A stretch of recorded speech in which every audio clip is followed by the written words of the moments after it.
começo. Vamos lá.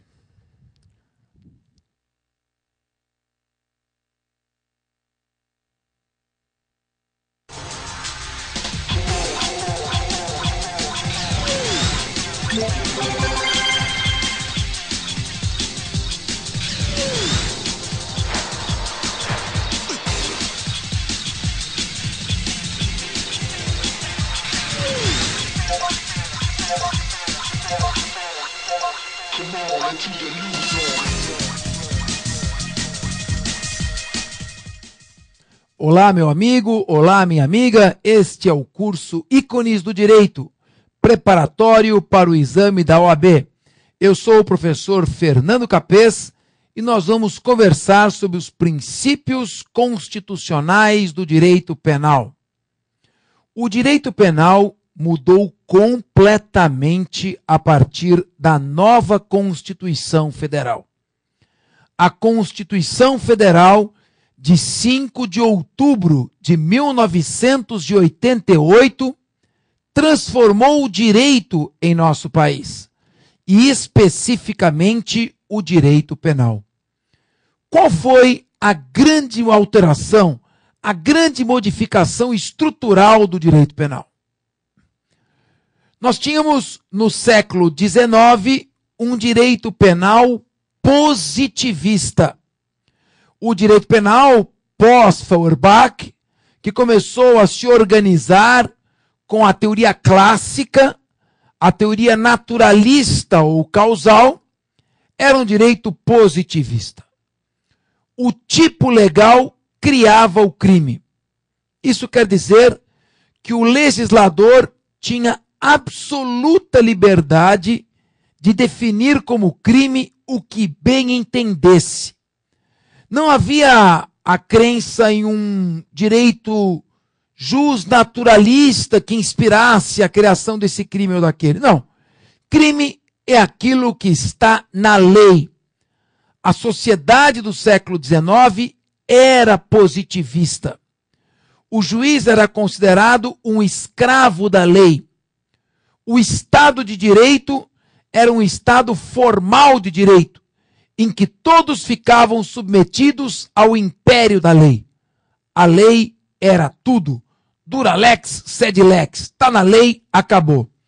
Portanto, por óbvio que as primeiras teorias do direito penal e as primeiras teorias do fato típico, como a teoria clássica, a teoria naturalista ou causal, se limitasse a dizer: fato típico é o fato definido em lei como crime.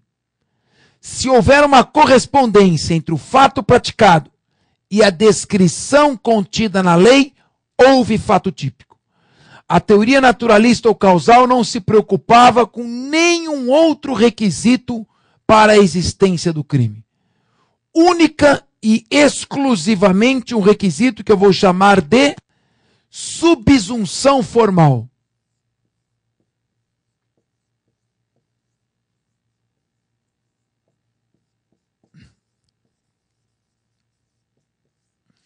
O que é a subsunção formal?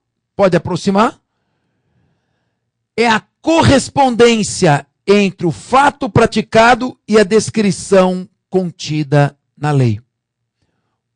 Pode vir comigo. O tipo penal, portanto, continha exclusivamente elementos objetivos e formais. Olhava-se o fato, olhava-se a lei, comparava-se o fato com a lei e ocorria o fato típico. Pois bem, essa teoria, como vocês sabem, foi desenvolvida principalmente por Ernest von Belling em seu Tratado de Direito Penal de 1906. Então, essa é a teoria clássica, também chamada de teoria naturalista ou causal. Teoria clássica, né? Naturalista ou causal. Portanto, o único requisito para a existência do crime era a subsunção formal. Mais nada. Pode vir comigo. Bom, o tempo foi passando e em 1939, já anotaram? 1906, Belling, substituição formal. Em 1939, Hans Welzel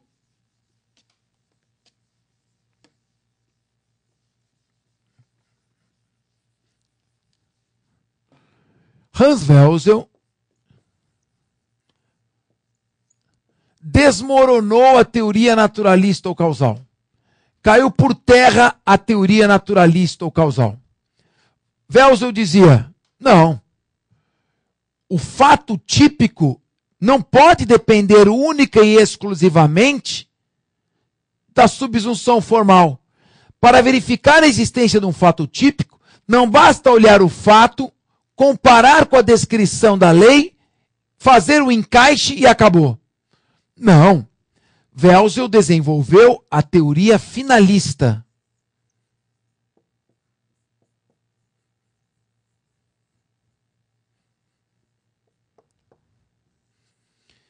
E essa teoria finalista, desenvolvida por Welzel, acabou acrescentando mais um requisito. Então, o fato típico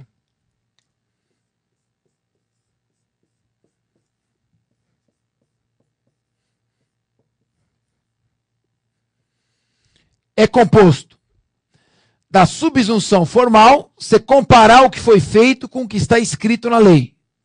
Subsunção formal mais dolo ou culpa. Teoria finalista de Hans Welzel. Década de 30 e divulgada após a Segunda Guerra Mundial. Portanto, o fato típico já ficou com mais um elemento. Já não é mais subsunção formal, agora são dois elementos. Subsunção formal mais dolo ou culpa. Pois bem, vamos prosseguir, vem comigo. O direito penal continua avançando. E o próprio Welzel chegou à conclusão de que o fato típico precisava de mais um elemento. Então o que ele fez?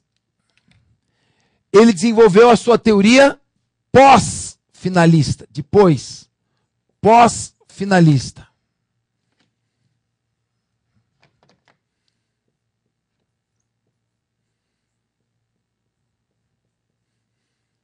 Também chamada de teoria social.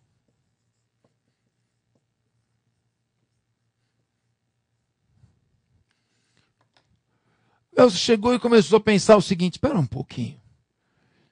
Tem certas ações que são socialmente aceitas.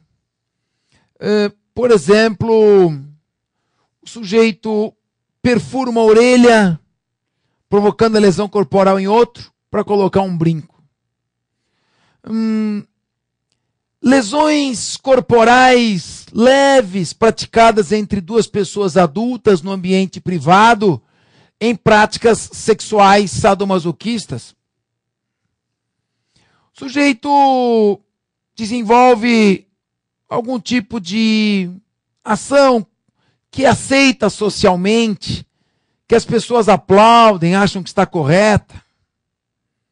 Então o Welzel começou a dizer, o direito penal não pode ser um direito penal de biblioteca. O direito penal não pode dizer, não, fato típico, fez o que está na lei, mas dolo ou culpa. Não. Para que haja um fato típico, ele tem que fazer o que está na lei, realizar a conduta descrita como crime em lei, mediante dolo ou culpa, eu continuo finalista, só que o conteúdo desse fato deve ser um conteúdo antissocial.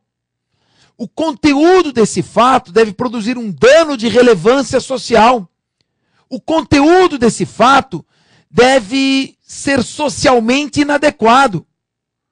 Porque se ele for um fato socialmente adequado, se ele não for um fato aplaudido pela sociedade, se ele for um fato sem relevância social nenhuma, conformado socialmente, aceito pela sociedade, aplaudido pela sociedade, ainda que a lei descreva como crime, e o sujeito tem atuado com dolo ou culpa, ainda assim não haverá fato típico.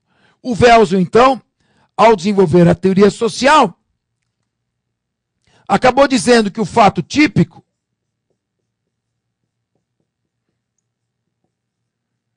precisa ter subsunção formal. Você tem que fazer o que está na lei.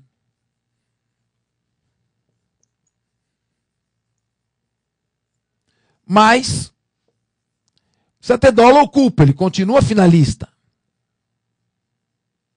Só que precisa ter um dano de relevância social, senão não adianta.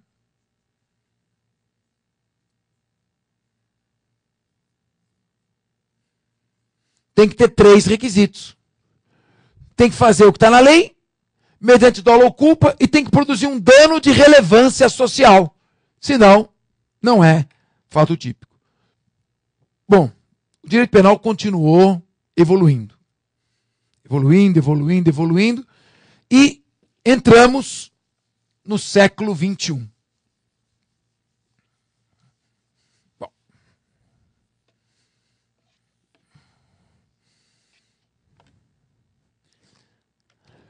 Quando nós entramos na Alemanha, na década de 70, o professor Klaus Roxin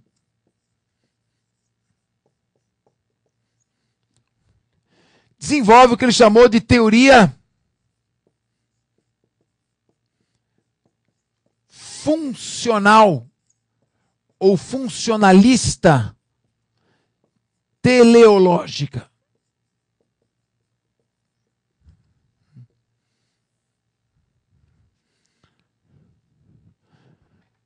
Teoria funcionalista teleológica. Funcionalista teleológica. Onde ele basicamente diz que não é possível se conceber um direito penal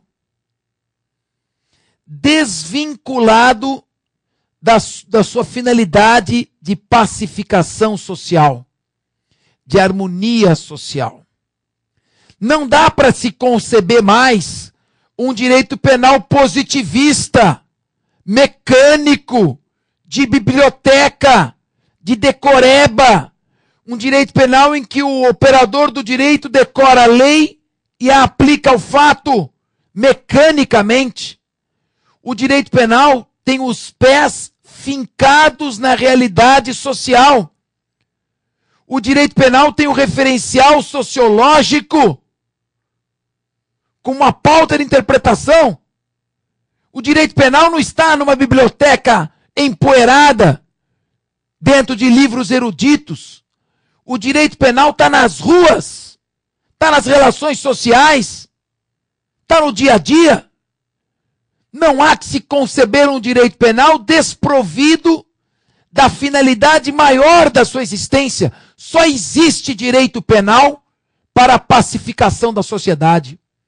Só existe direito penal para prevenir a existência de crimes, para punir os crimes que ameacem a sociedade, para orientar o cidadão à harmonia social, a aderir à observância da lei. Portanto, o direito penal tem uma função sociológica muito clara. Ele é uma matéria jurídica e, ao mesmo tempo, sociológica. E ele se rivalizou com quem queria voltar para o século XIX, que era o professor Günther Jacobs, que vinha com a sua teoria funcionalista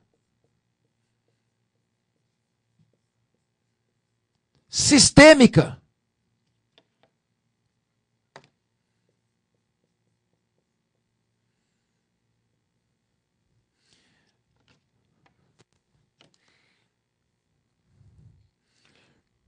Põe na tela. Começaram esse duelo, que se arrasta até os dias de hoje. Günther Jacobs. Günther com um tremazinho, Jacobs. teoria funcionalista sistêmica, Klaus Roxin, teoria funcionalista teleológica. O Jacobs dizia, tem nada disso. Nada disso. O legislador define como crime o que ele quiser. O legislador fala, olha, eu vou escolher as condutas que eu considero criminosas, tudo isso aqui vai ser crime, e obedeça, em ponto final. Não, mas pera um pouquinho, eu vou discutir se no caso concreto, a conduta do sujeito realmente caracterizou um dano social, se aquilo tem conteúdo de crime, tem nada disso. Espera um pouco, professor Jacobs. A função do direito penal não é a pacificação social. A função do direito penal não é harmonizar a sociedade. A função do direito penal não é proteger a sociedade. Como é que eu vou harmonizar a sociedade se eu faço leis que descrevem como crimes condutas que não produzem nenhum impacto negativo na sociedade?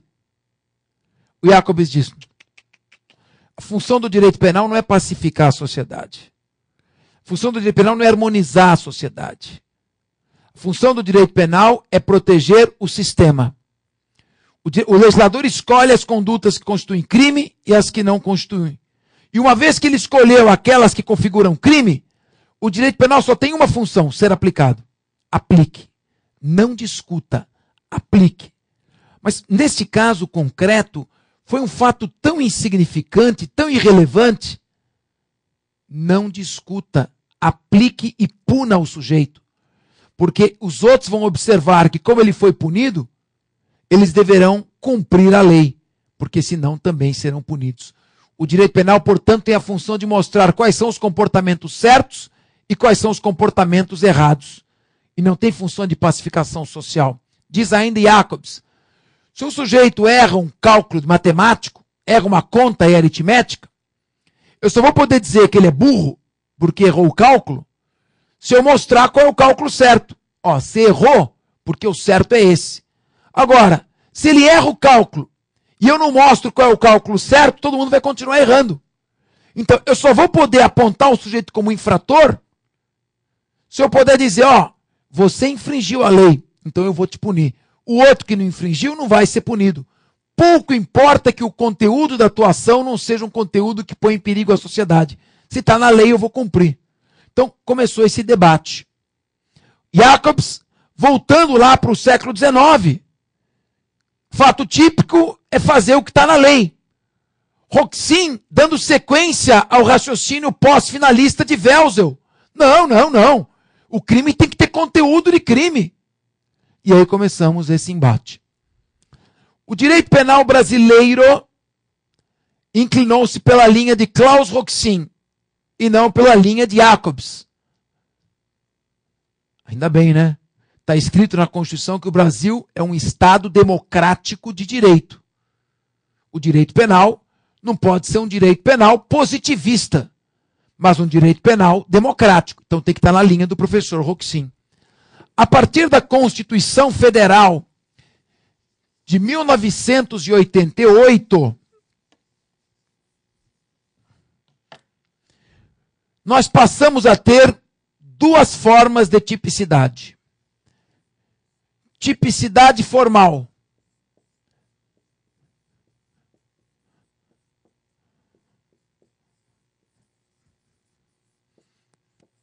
Que exige subsunção formal.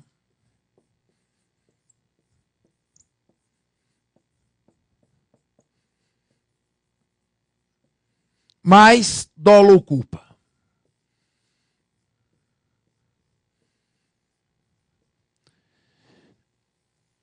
E a tipicidade material.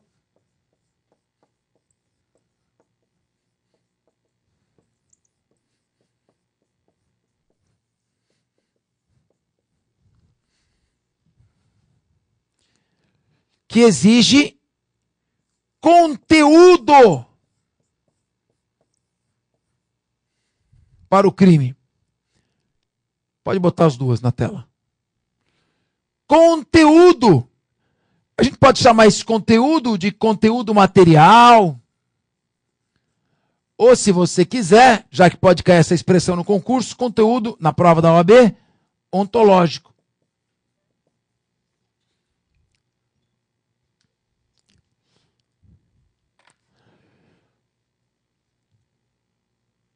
Tipicidade formal. Fazer o que está na lei. Tipicidade material. Precisa ter conteúdo de crime. Jacobs se contenta com a tipicidade formal. Nossa Constituição Federal, na linha de Klaus Roxin, na linha pós-finalista de Welsel, não basta tipicidade formal, não basta fazer o que está na lei com dolo ou culpa. Tem que fazer o que está na lei com dolo ou culpa, desde que tenha conteúdo de crime. Então, a partir da Constituição Federal, de 88,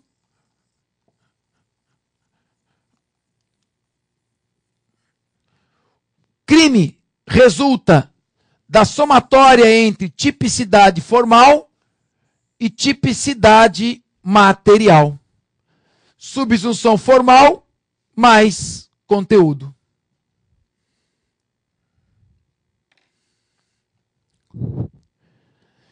Quem é que vai dizer qual é o conteúdo de crime? Quem é que vai apontar se o crime tem conteúdo ou não tem?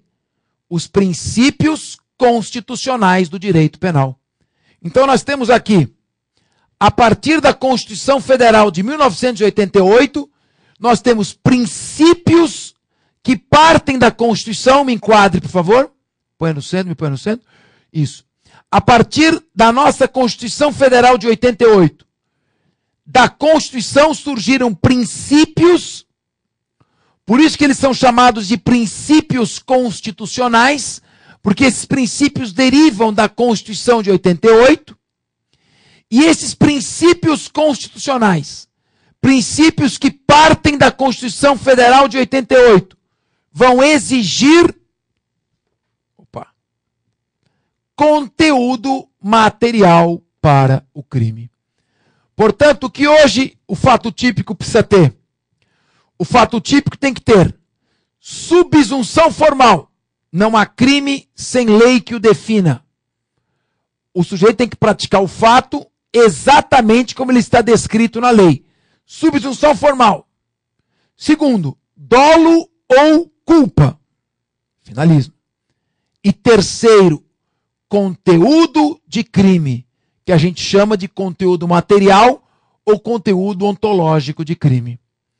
Não basta ter subsunção formal mais dolo ou culpa, que é a tipicidade formal. Além da tipicidade formal, a conduta tem que ter conteúdo de crime. Esse conteúdo é chamado de tipicidade material. Quem dá a tipicidade material são os princípios constitucionais do direito penal. Como é que eu chamo essa teoria? A teoria que parte da teoria funcionalista teleológica de Roxin, da teoria social de Welsel e posteriormente Jeschek. Eu chamo essa teoria de teoria constitucional. É a teoria constitucional do direito penal. Por quê? Porque é a Constituição Federal que exige conteúdo. E da Constituição Federal partem princípios que vão exigir o conteúdo do crime. Quer ver? Vamos botar isso em prática? Vamos lá. Uma empregada doméstica... Me enquadre, por favor.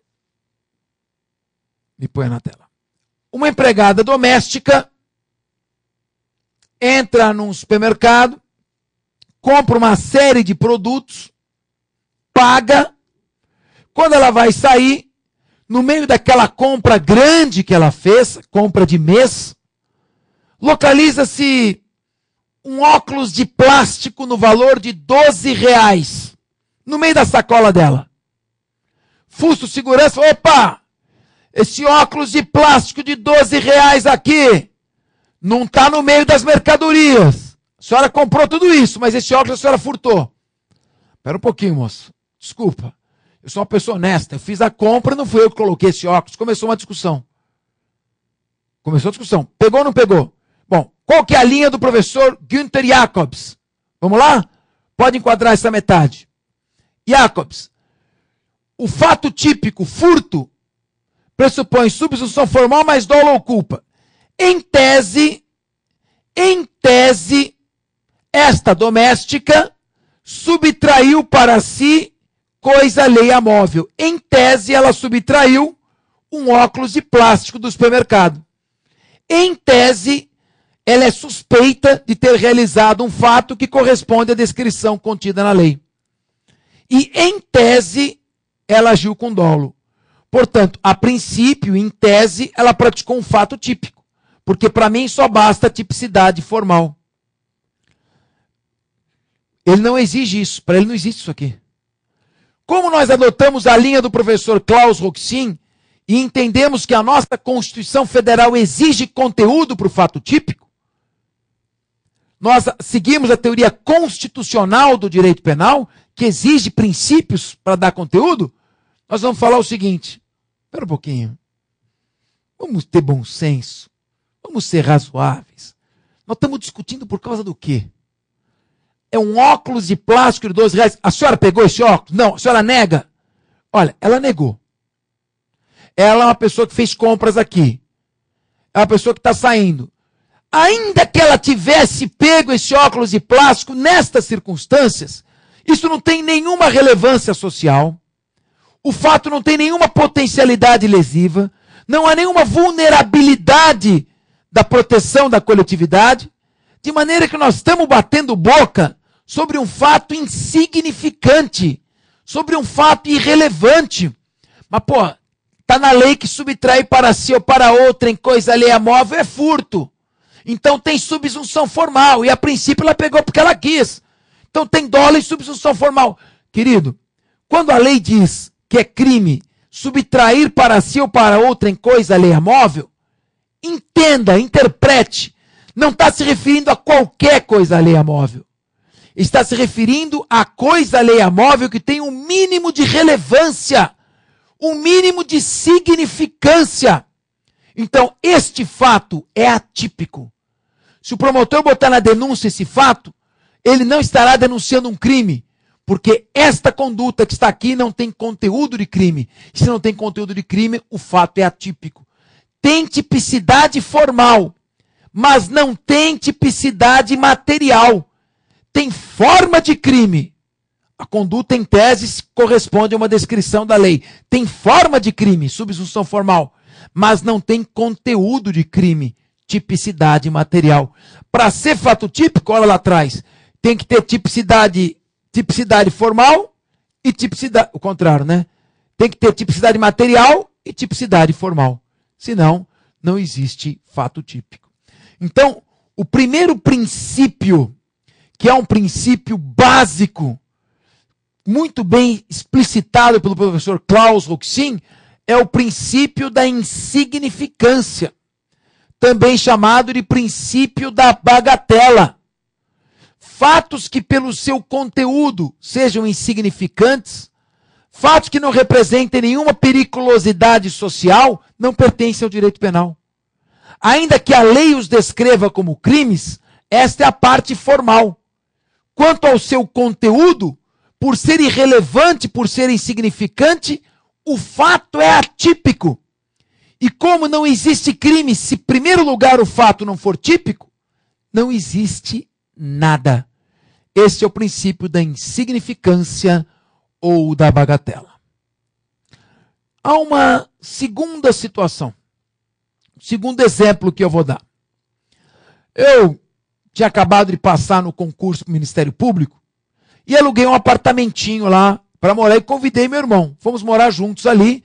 Eu já era promotor, meu irmão estava prestando concurso para juiz. Bom, nós então fomos correr no parque, tinha um parque ali perto, e deixamos a chave com o faxineiro, amigo nosso. Quando chegamos no parque, demos pela falta do cronômetro. Voltamos correndo para pegar o cronômetro, né? Para correr com o cronômetro. Sabe qual foi a surpresa? Chegamos no apartamento, o faxineiro estava lá dentro. Circulando. Não tinha chegado a pegar nada, então não dava tentativa de furto. Porque para dar tentativa de furto, você tem que primeiro iniciar o verbo do tipo. Você tem que praticar ou começar o intercrimes, entrar na fase de execução. Ele não tinha começado a subtrair nada, não tinha começado a pegar nada. Então era só uma violação de domicílio. Bom, chegamos lá, que ele quisemos prender o rapaz, chegou o zelador. Começou a conversar com a gente, falou, pera um pouquinho. Vocês vão pegar esse moleque aqui por violação de domicílio. É isso? Exatamente. Vocês vão levar na delegacia? Vamos. Bom, primeiro, o delegado pode ser que tenha coisas mais graves e importantes para cuidar. Furto, roubo, sequestro, estupro, homicídio. Vocês colocam uma violação do domicílio. Tudo bem. Vamos dizer que ele instaura o inquérito. Depois manda o promotor. O promotor vai oferecer uma denúncia? Pode ser que ofereça. O juiz não vai condenar. E se condenar, vai dar prescrição. Doutor, o senhor vai perder o seu tempo. O senhor vai até lá, vai usar o direito penal para resolver esse conflito social e não vai conseguir resolver nada. Mas pera um pouquinho. Ele praticou uma violação de domicílio? Ele penetrou em domicílio alheio sem autorização do morador, subsunção formal. E o fez com dolo. O fato é típico, tipicidade formal. Espera um pouquinho, doutor. Ele fez tudo isso. Mas o direito penal não é o instrumento adequado para esta harmonização social. O direito penal não é um instrumento adequado para a proteção desse valor. O direito penal não é um instrumento adequado para a solução desse conflito social.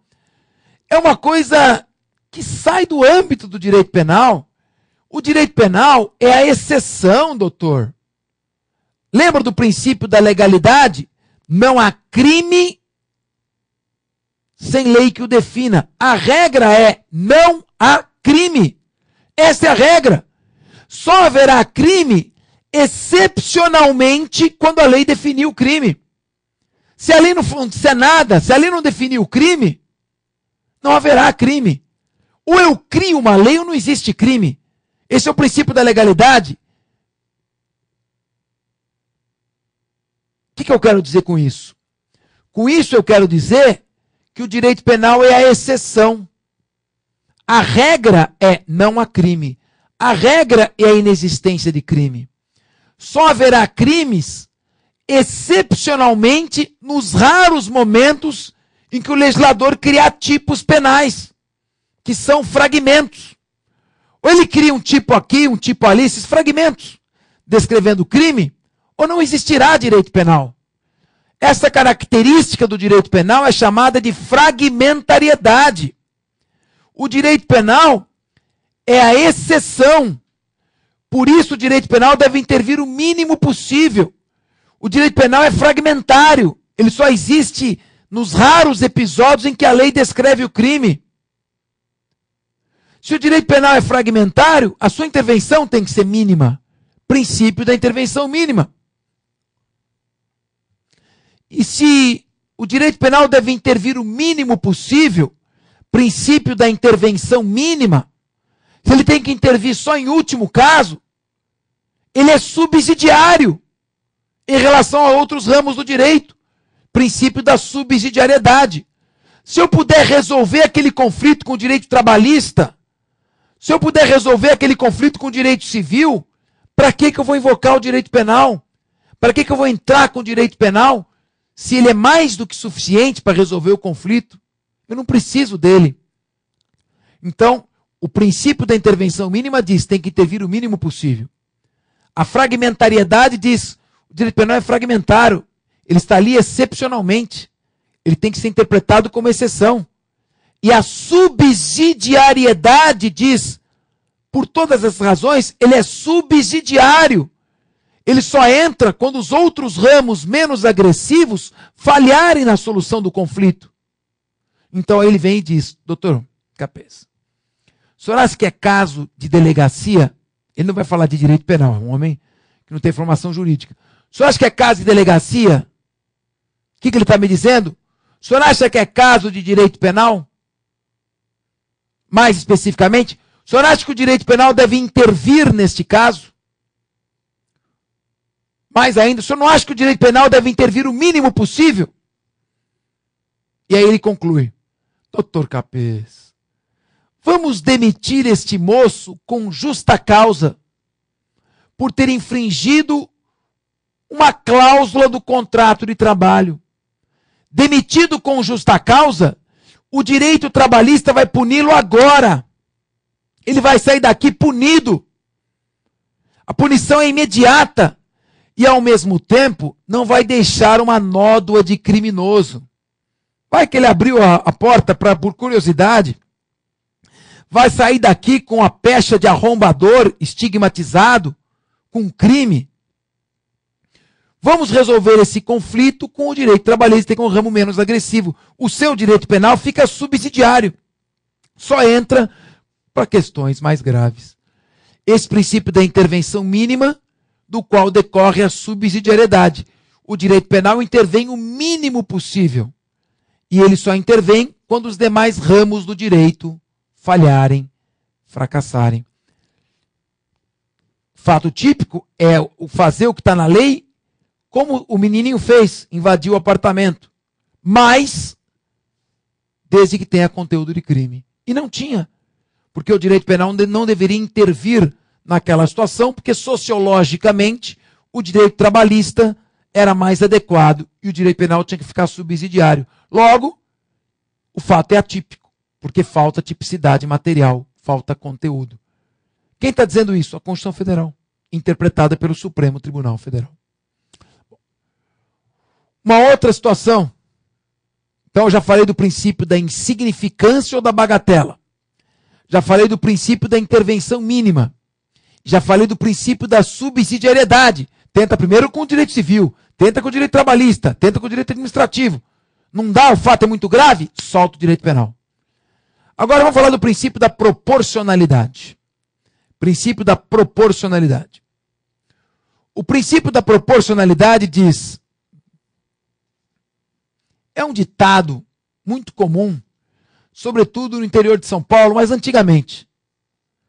Você não pode dar tiro de canhão para matar tico-tico.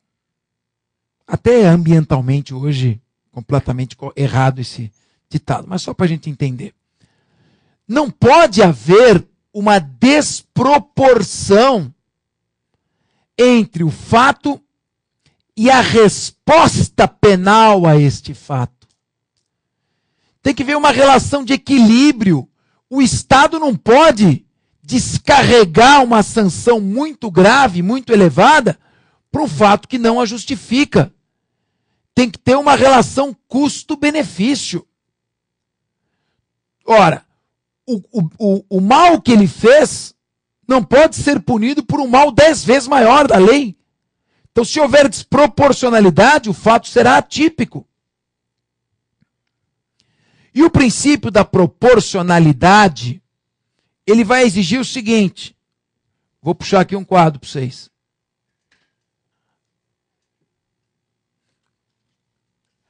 O princípio da proporcionalidade, ele vai te exigir, em primeiro lugar, só será admitida pela Constituição uma incriminação proporcional ao fato. E uma apenação proporcional ao fato. Em primeiro lugar, eu preciso ter necessidade. Sem necessidade, eu não tenho proporcionalidade. Enquadra tudo aqui. Sem necessidade, isso. Isto. Sem necessidade, eu não tenho proporcionalidade. Corta para mim. Eu tenho necessidade de punir um crime culposo com a mesma pena que um crime doloso? E, no entanto, a antiga lei de arma de fogo punia com a mesma pena condutas dolosas e culposas. Inconstitucional. Viola o princípio da proporção. Eu não tenho necessidade disso. Além da necessidade, primeiro tem que ser necessário. Segundo, tem que ser idôneo. Tem que ter idoneidade. O que é idoneidade? A incriminação tem que ser capaz de proteger o bem jurídico. E, finalmente, a adequação. Ela tem que ser adequada para proteger o bem jurídico. A necessidade, idoneidade e adequação decorrem da proporcionalidade.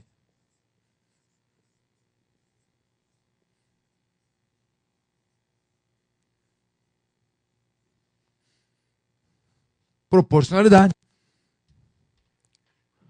Isso. Necessidade, idoneidade, adequação. Enquadra para mim. Vem comigo agora. Com isso, o que eu quero dizer?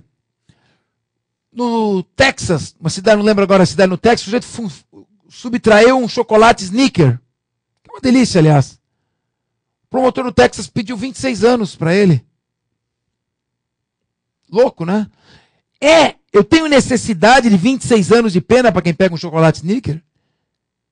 Será que isso precisa disso? Tem idoneidade? É o mais adequado? Desproporção. Fato atípico. Então eu preciso ter tipicidade formal e material, e a tipicidade material, aqui ó, quando você está olhando o contrário, o reflexo, você se perde todinho. A tipicidade material pressupõe que haja conteúdo. E fatos insignificantes não constituem fato atípico. Fatos que o direito penal não deve intervir, ou que outros ramos podem resolver, fato atípico. Fatos que não haja proporcionalidade, fato atípico, porque não tem conteúdo. Aí nós temos outros princípios importantes. Princípio da exclusiva proteção do bem jurídico. O que diz o princípio da exclusiva proteção do bem jurídico? Não adianta querer criar direito penal para proteger ideologias, para proteger uma determinada religião, para proteger valores exclusivamente morais.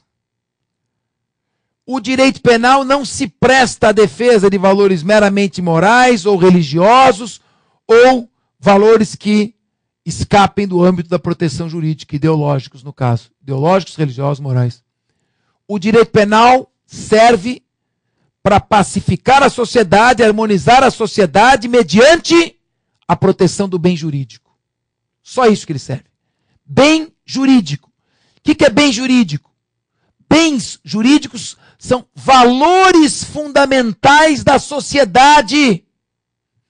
Valores necessários para a preservação da sociedade. Vida, honra, patrimônio, liberdade, dignidade sexual, fé pública, administração pública, integridade física, integridade corporal. Estes valores são fundamentais. O direito penal serve só para isso. Portanto, ele protege bens jurídicos, exclusivamente. Outro princípio, princípio da ofensividade, também chamado de princípio da lesividade. O que diz o princípio da ofensividade ou lesividade?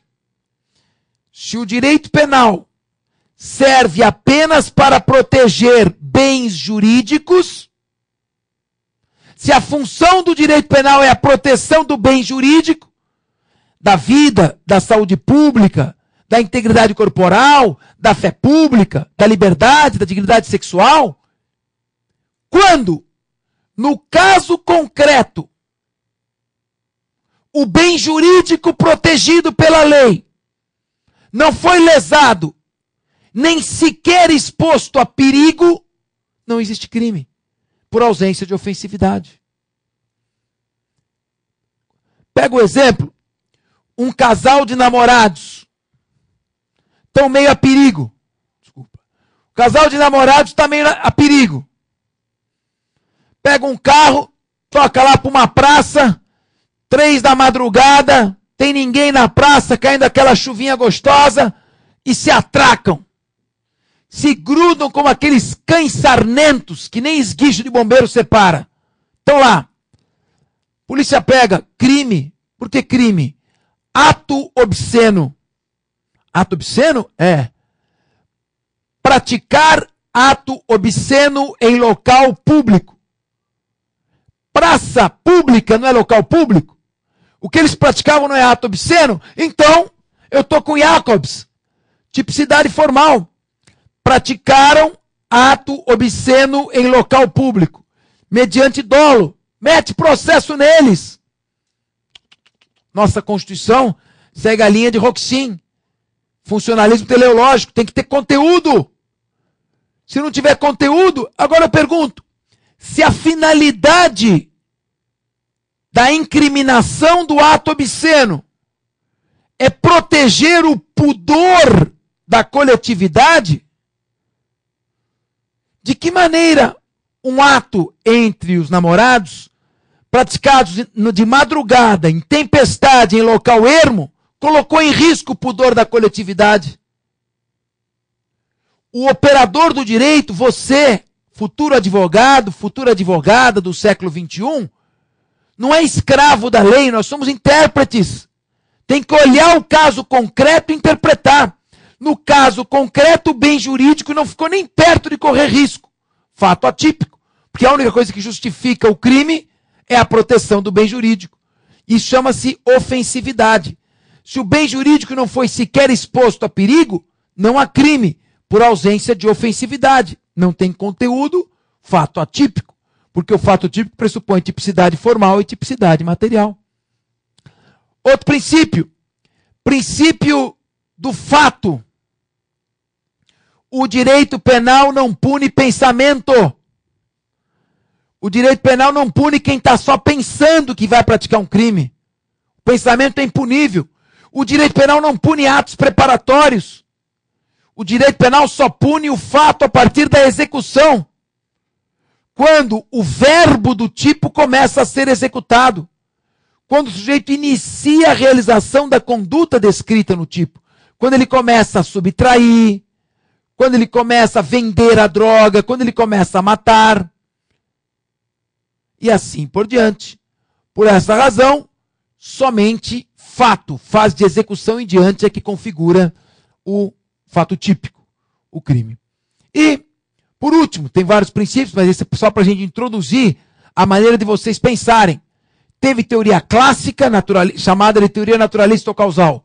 Teve teoria finalista, teve teoria social e agora a teoria constitucional do direito penal. A Constituição Federal Brasileira exige conteúdo a partir da teoria da perspectiva trazida por Klaus Roxin, que é a teoria funcionalista teleológica, de que o direito penal serve, está ali para pacificar, para resolver conflitos sociais, e não para aplicar cegamente uma lei que nem se sabe em que condições foi feita. Para acabar, princípio da confiança. Isso também é importante. O princípio da confiança é o seguinte: o médico está fazendo a cirurgia. Pede um material cirúrgico. Recebe. Só que o material cirúrgico não foi desinfetado, esterilizado. Quando ele aplica, o paciente morre de septicemia. O médico responde: eu não posso botar nos ombros do autor uma carga maior do que ele pode suportar. A função do médico é fazer bem a sua parte. Ele recebeu o bisturi na confiança de que o assistente cirúrgico tivesse esterilizado. Quem tem que fiscalizar isso é o assistente, não o médico. Quem responde é somente o médico. No caso, não existe culpa. Não havendo culpa, não há fato típico. Você está lá, de madrugada, vai passar no cruzamento, o sinal, a sinalização lhe é favorável? Se a sinalização do semáforo te é favorável, passa. Eu, particularmente, de madrugada, dou um sinalzinho de luz, que sempre vem um louco do outro lado. Mas você está favorável, você passa. O outro vem, o louco vem, você bate e mata ele. Você não é obrigado a cuidar da imprudência do outro. Você fez a sua parte, você cumpriu o seu papel social. Você atravessou o cruzamento na confiança de que o outro o faria também.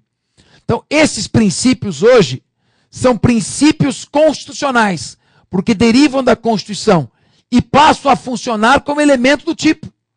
Não um elemento escrito, um elemento sociológico do tipo. Não havendo conteúdo material, não haverá fato típico. Essa introdução, essa aula se deve, em primeiro lugar, porque princípios constitucionais caem no exame da ordem. Segundo, porque teoria funcionalista cai no exame da ordem. E terceiro, porque várias questões específicas que podem cair, você resolve a partir deste raciocínio. Vamos prosseguir com um ótimo curso preparatório para a OAB do Ícones do Direito. Até as próximas aulas.